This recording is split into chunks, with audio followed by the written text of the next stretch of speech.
You know, between work and kids and family, I feel like as I've gotten older, I've gained a little weight. I feel like I have a little less energy. I'm just kind of tired more during the day. And to top it all off, I think my wife has informed me that I snore a lot at night, which is hard for obviously to be around. And so I decided to pursue this and learn about maybe how I could understand how maybe I might have a sleep issue or how this sleep might be affecting me and what I might be able to do about it. We learned a lot, not just about snoring, but also about all the things that sleep apnea can mean, how dangerous it is. The fact that you're 23 times more likely to have a heart attack is scary enough to make you want to get help. Also, I would just like it if it would be nice at home for me to get a good night's sleep, for my wife to get a good night's sleep. So I kind of wanted to pursue it and find a way to do it the right way for myself and for other patients who might be having these problems. The first step we do is have them do a screening form on our iPads here in the office. And once they have gone through the screening form, we will look at that and then we will have them back to check the opening of their airway. Sometimes that's the reason for troubled sleep, is not being able to get enough air while you're sleeping.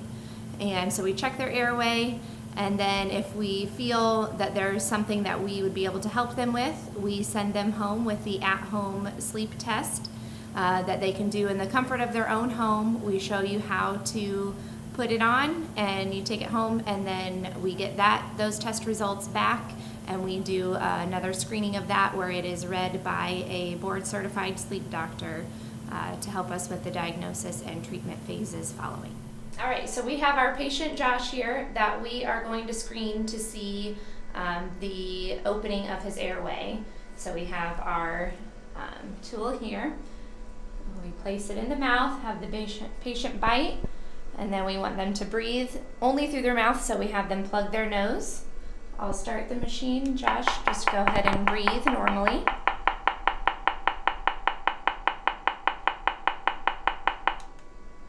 Good. And this gives us a good baseline reading of how open his airway is. And now we want to test how constricted his airway can get at a full collapse. So we insert the machine again, and we tell Josh here to plug his nose and just breathe normally. And Josh, on one of the exhales, go ahead and breathe all of the air out of your lungs till you feel you have nothing left, and then raise your pinky to let me know.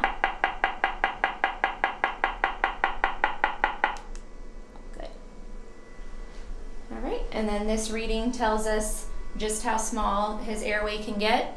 And with these measurements, it looks like we kind of get him down to where he's basically breathing through a coffee straw. If the board-certified sleep physician recommends an oral appliance, then we'll have you back and we'll select one of our jigs to come up with the appropriate fitting for the oral appliance. We'll take some impressions, or we'll use our 3D scanner to have that information sent to the lab. And then we'll have you back in a couple of weeks to check that the fit is appropriate and make sure that it is indeed doing what it's supposed to do by opening the airway. Now that we've tested how constricted Josh's airway can get, we're going to use this jig to help simulate an oral appliance to see how open we can get his airway at different measurements. So we'll take this and we'll go ahead and get it in place.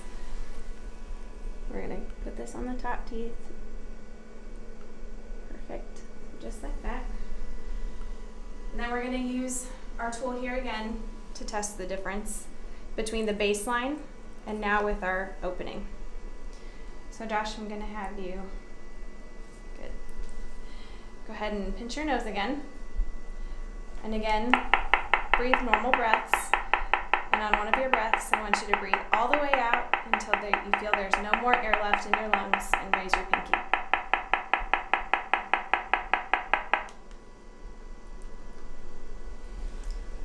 Good job. Excellent. Then we can go through various jigs until we find the one that's most appropriate for each patient to get them to an optimum airway opening. We improved Dr. Rankin by 100%.